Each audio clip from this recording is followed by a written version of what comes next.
You say it's just a little indulgence, a treat, a way to unwind. But why do you need it so often? Why does it lose its satisfaction the moment it ends? And why beneath the surface of pleasure do you still feel empty?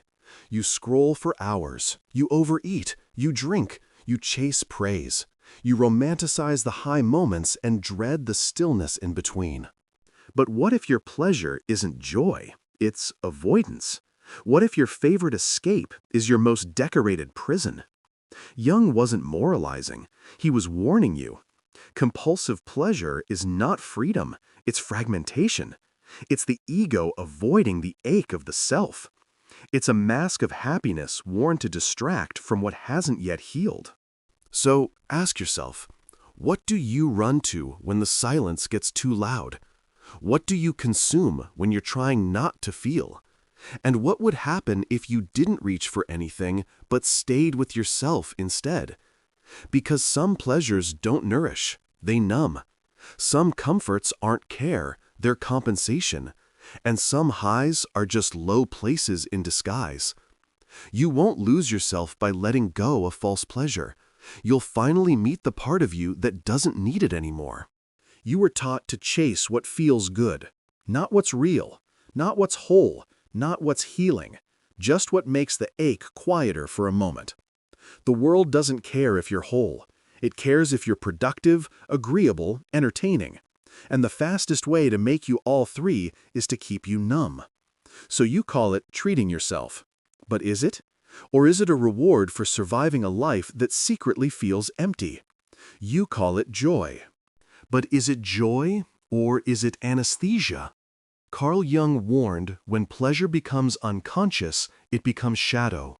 It becomes the place where your unmet needs disguise themselves as cravings. Where the parts of you that were never loved try to soothe themselves in secret, through sugar, through sex, through scrolling, through success. What do you reach for when you're lonely? What do you crave when you feel small? What pleasures mask your fear of stillness, of being with yourself without distraction? Because there's nothing wrong with wanting joy, but the question is, what's driving that want? Is it yourself, whole, awake, and embodied, or is it the persona trained to smile, perform, and disappear? You've been conditioned to believe that healing is boring and that pleasure is proof of freedom. But what if it's the other way around? What if real freedom is the ability to sit in silence without needing to escape? What if true joy doesn't spike but deepens? What if the version of you who no longer needs the rush is the one who's finally alive? This is not a war on pleasure. It's a call to consciousness. Because until you examine your pleasures, they will continue to shape you quietly, compulsively, and always at the cost of your wholeness. Pleasure is not neutral. It is a signal, a direction, a disguise. And if you do not examine it, it will guide your life while pretending to serve it. Carl Jung didn't oppose pleasure. He questioned your relationship to it. He asked, what part of you is seeking this feeling? And what part of you is being silenced in the process? Because when you chase pleasure unconsciously, it becomes a substitute for wholeness. It becomes a temporary salve over a deeper fracture. And instead of moving toward integration, you move further into shadow. 1. The shadow and addictive pleasure. Your shadow is not evil, it's exiled. It is the part of you that carries unmet needs, repressed emotions, and unacceptable desires. And the longer it remains unseen, the louder it cries, not through words, but through craving. You think you just like sugar, sex, validation. But what if those are the symptoms? What if the pleasure you seek is really your shadow begging for contact? You are not allowed to rage, so you seek the thrill of dominance. You are not allowed to rest, so you binge as rebellion. You are not allowed to grieve, so you drown in dopamine. Ask now, what feeling am I trying to generate? What pain am I trying to avoid? What hunger will not go away no matter how much I consume? Shadow-driven pleasure doesn't fulfill, it compels. It is not joy. It is compensation. And the more you indulge without reflection, the more power your shadow gains until one day it leads your life completely. 2. Persona and performed pleasure. The persona is your social mask, the you designed to win approval. And in a culture obsessed with positivity and pleasure, the persona learns quickly. You will be loved if you're happy. So you smile when you're hollow, you laugh when you're breaking. You celebrate when you're grieving inside. You post the vacation, the party, the promotion, not because they nourished you, but because they signal to the world, I'm okay. But are you? Jung warned. When the persona becomes inflated, it suffocates the self. It traps you in a cycle of performance where pleasure is not for joy, but for display. Ask, when do I pretend to enjoy something just to fit in? When does pleasure feel like obligation? Who would I disappoint if I told the truth about how I really feel? Because if your pleasure requires you to abandon your truth, it is not pleasure. It is a mask. And the longer you wear it, the further you drift from your actual self.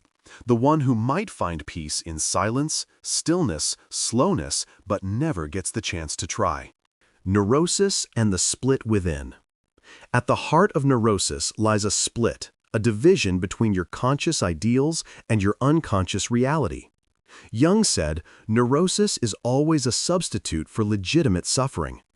You chase pleasure compulsively, not because you're indulgent, but because you're trying to bypass the grief you haven't yet faced.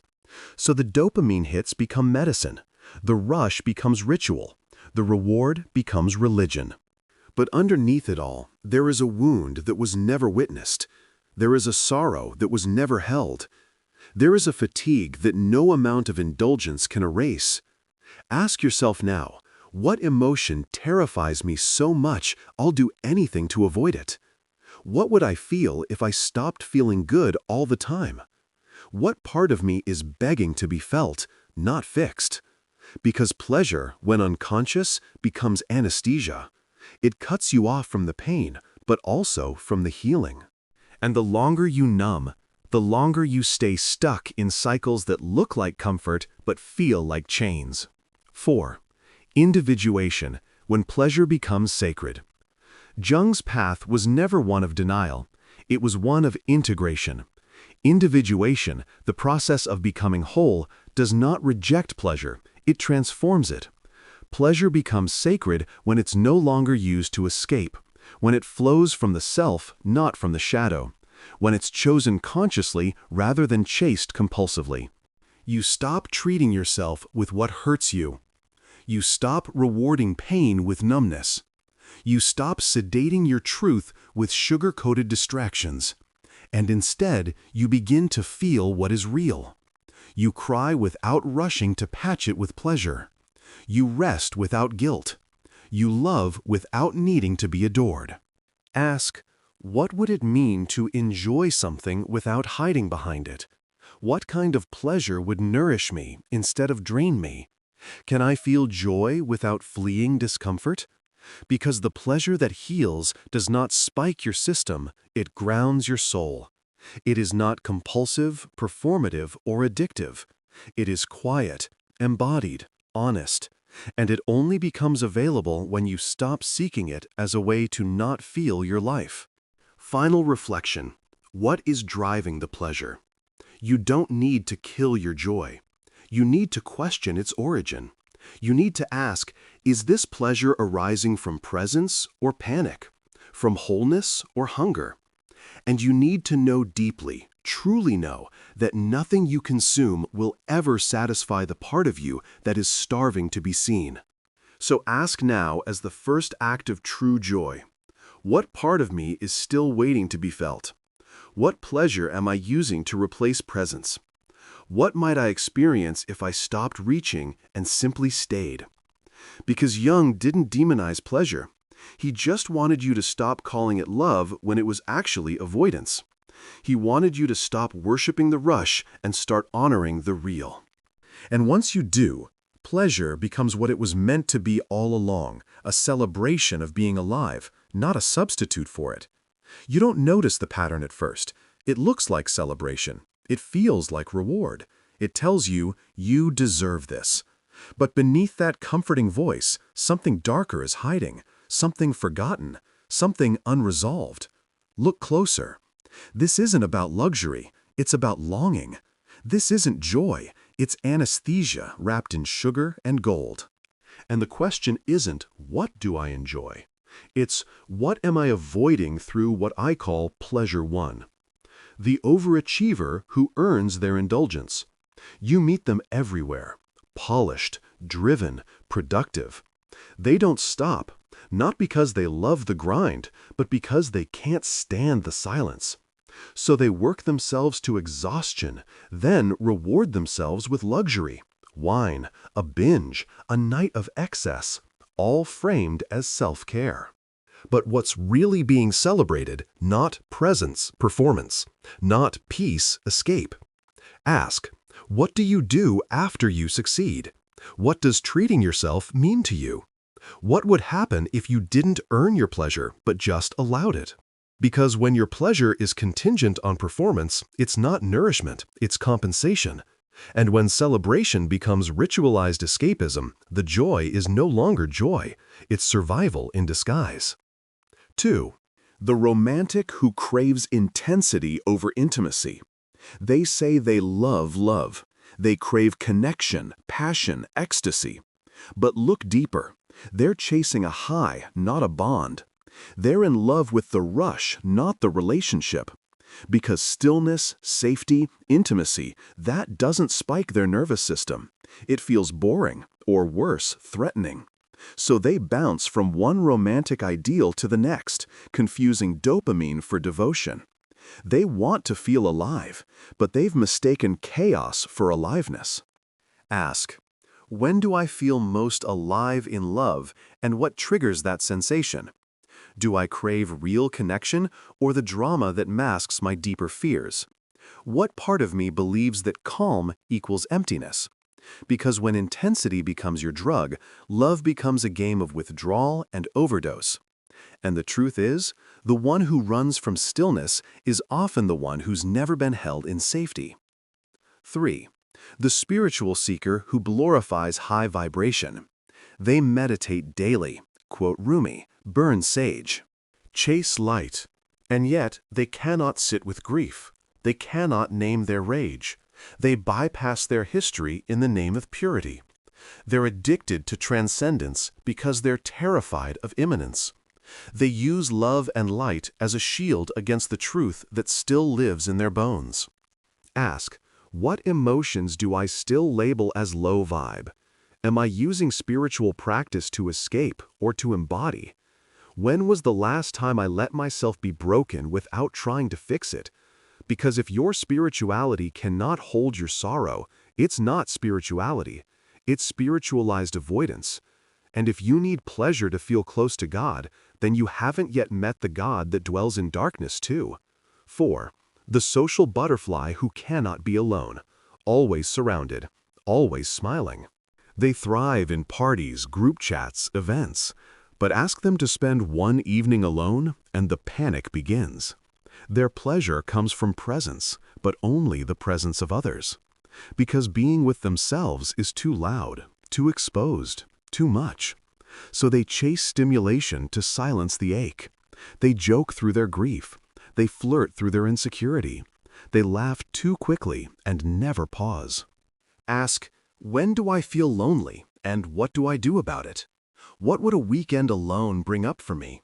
What's so terrifying about being with myself in stillness? Because some people don't chase pleasure for fun. They chase it because silence would force a reckoning. And joy, if it's always loud, might be covering a scream. 5. The clean living addict in disguise. This one's tricky. They look disciplined, controlled, healthy. They eat perfectly. They optimize everything. They rise at 5 a.m., journal, hydrate, stretch. But if they skip one routine, anxiety. If they indulge, shame. If they rest, guilt. Because their pleasure is in control, not connection. They've swapped chaos for rigidity, but it's still compulsion. Ask, What happens when I deviate from my routine? Is this discipline or fear of unraveling? What part of me only feels worthy when I'm in control? Because when health becomes a mask for terror, even your green juice becomes a cage. And when wellness is used to repress emotion, you don't get vitality, you get dissociation with a six-pack. 6. When you read this and start to flinch, maybe you see yourself in one of these, maybe in all of them. Maybe a sentence just hit too close. Maybe something inside you whispered, "Don't look there, that's the one, that's the part." Not to shame, not to blame, but to reclaim. You didn't become addicted to pleasure because you're broken. You became attached to it because you were hurting. Because something in you learned the only way to stay safe is to stay distracted. Ask gently, what do I call joy that's really just a pause button on my grief? What rituals do I perform to avoid the rawness of my own life? What would change if I let myself need less and feel more? Because the false pleasure you've been clinging to, it doesn't make you bad, it makes you human. And when you stop judging yourself for it, you can finally begin to choose something different. Final example, the pleasure that heals when you let it be true. Now imagine this. You laugh and it doesn't cover pain. You rest and don't call it laziness. You eat and it nourishes. You touch and feel. You sing and mean it. You dance and there's no one to impress. This is sacred pleasure, uncomplicated, unpretending, undeniable. It's not a reaction. It's not a distraction. It's not a substitute. It's a return. To the part of you that doesn't need to escape anymore. To the self who no longer seeks the rush because presence finally is enough. So ask one last time before the next moment comes. What pleasure do I choose when I'm no longer trying to hide? False pleasure isn't born in joy, it's born in fracture. When your inner world splits between what you feel and what you're allowed to feel, between who you are and who you're expected to be, that split doesn't vanish, it festers. And eventually it seeks relief. Not healing, not integration, just relief. And in a culture that celebrates escape, that relief is packaged as pleasure. But beneath every compulsive craving is a deeper cry, one you've likely never been allowed to hear. So the real question becomes, what does your pleasure protect you from? 1. Repression. When feelings are not safe, the body finds substitutes. It starts early. You cry and they say, "Stop being dramatic." You rage and they punish your voice. You long and they call it neediness.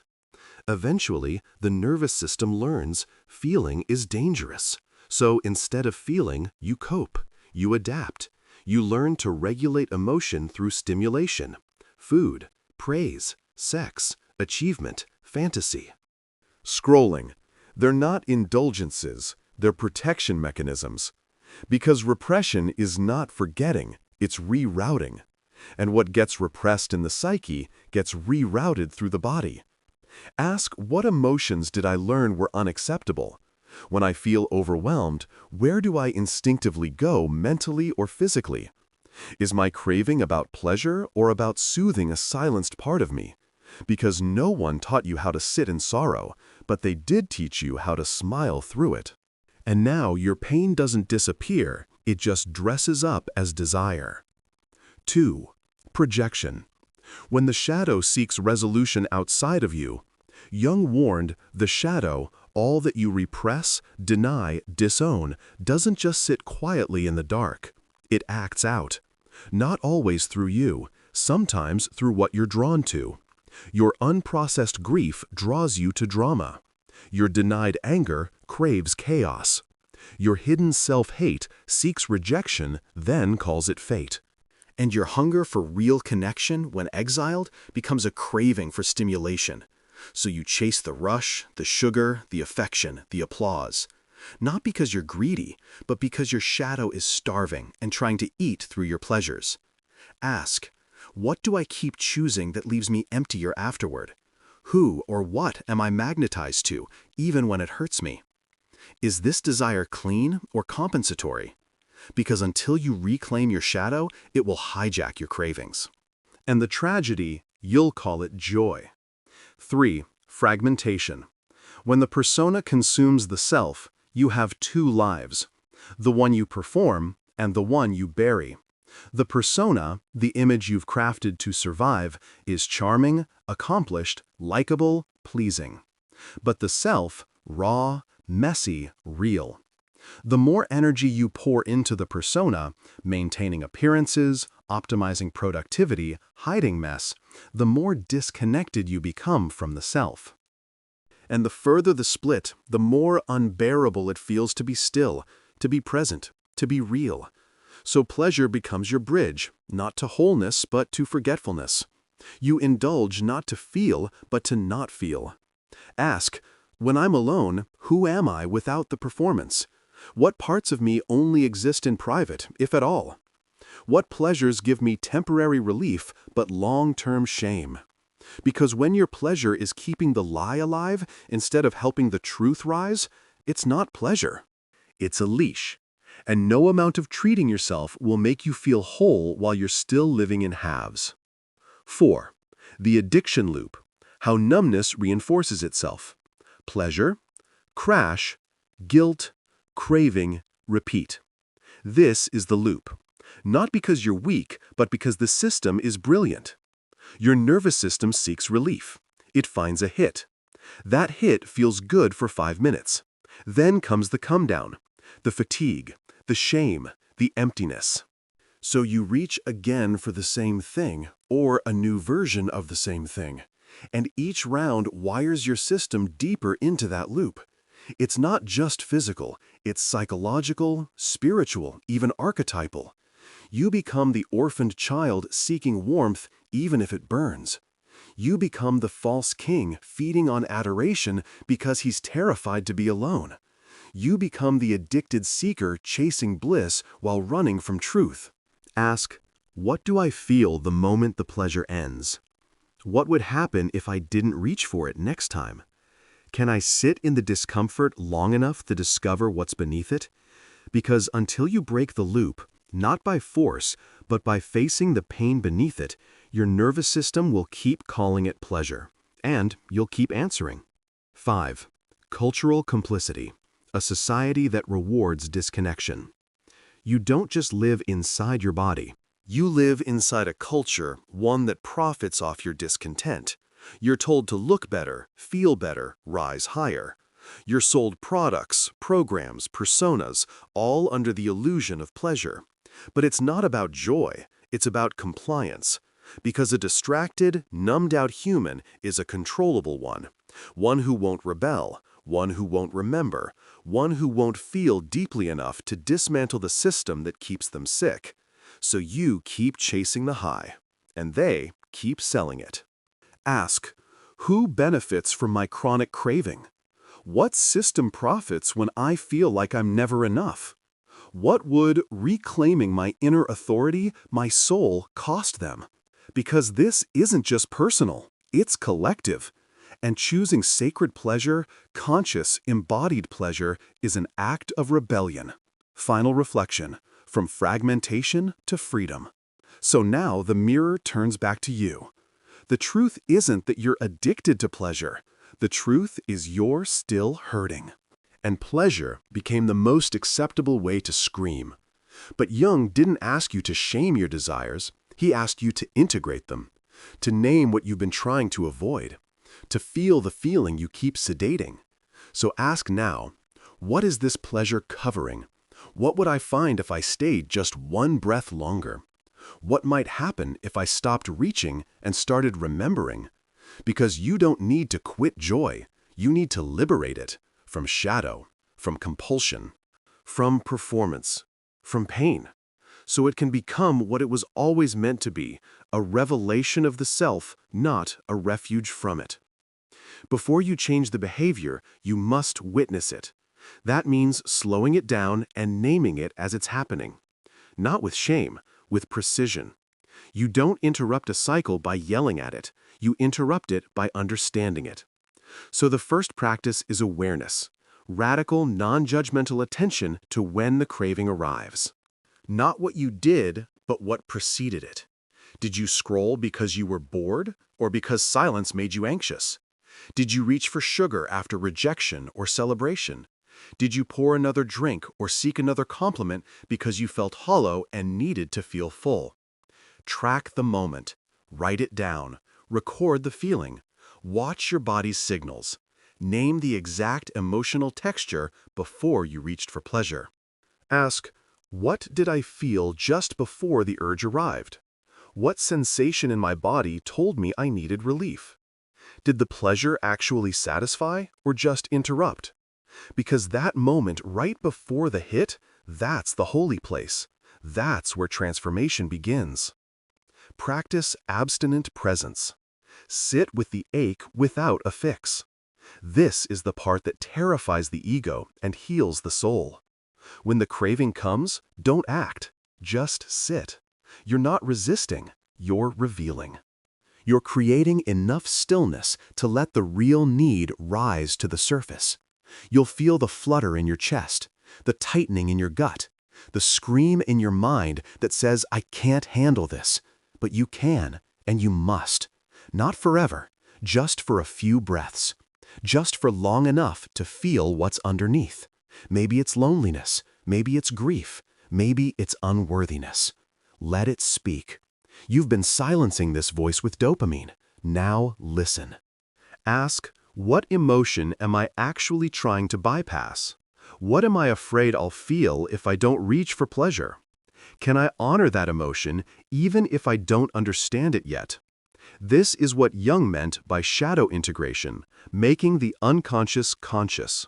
You're not trying to win, you're trying to become whole. And wholeness begins the moment you stay with yourself. Reframe the pleasure. Is this nourishment or sedation? Not all pleasure is shadow. Some pleasures are healing. Some moments of joy do serve the self. The task is not to deny pleasure, but to discern it. So now you ask a new question. Does this pleasure bring me home or push me further away? That means testing it. Eat the food, but slowly. Feel every bite.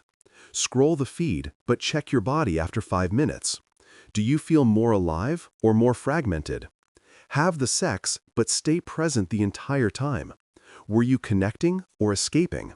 You'll know. Your nervous system is ancient. It can tell the difference between pleasure as presence and pleasure as painkiller. So before you indulge, pause, then ask, what part of me is seeking this? Will this choice lead to embodiment or dissociation? Is this how I want to meet myself right now? Because once pleasure is chosen consciously, it stops being addiction, and it starts becoming sacred. Create a ritual of substitution. Feed the self, not the shadow. Once you've tracked your triggers and sat with the ache, now you replace the old pattern with one that nourishes. This is not a gimmick. This is neurobiological reprogramming. Instead of scrolling, walk barefoot outside. Instead of sugar, drink something grounding. Instead of isolation, text someone you trust. Don't suppress the need. Satisfy it differently. You're not punishing yourself. You're rewiring your system to stop mistaking numbing for healing. The self is not anti-pleasure, but it is anti-self-abandonment. So design rituals that honor your wholeness. Light a candle, sit with music. Move your body in truth, not punishment. Rest without shame. Cry without apology. Ask, what would actually feel nourishing right now? What's one action I can take that feeds myself, not my image? Can I find pleasure in something that asks nothing from me but presence? Because the more often you choose sacred over shadowed pleasure, the more your system remembers, I am allowed to feel good without disappearing. Document the difference. Build an archive of true joy. This final practice changes everything. Start keeping a log, not of what you avoided, but of what actually felt good. The moment you laughed and didn't feel empty after. The rest you took that deepened your peace, not your shame. The meal you ate that made you grateful, not guilty. The connection that didn't drain you, but restored you. This becomes your evidence. This becomes your mirror. Because when you begin to see in your own handwriting the difference between false and true pleasure, your nervous system begins to trust you again. It stops demanding the rush because it knows the soul will be fed. Ask, what did I do today that gave me life? What moment of pleasure left me feeling more me? What truth did I honor instead of sedate? This is not self-help, it's soul reclamation. And when that becomes your default, you don't need to chase highs anymore. You become the one who no longer runs from yourself.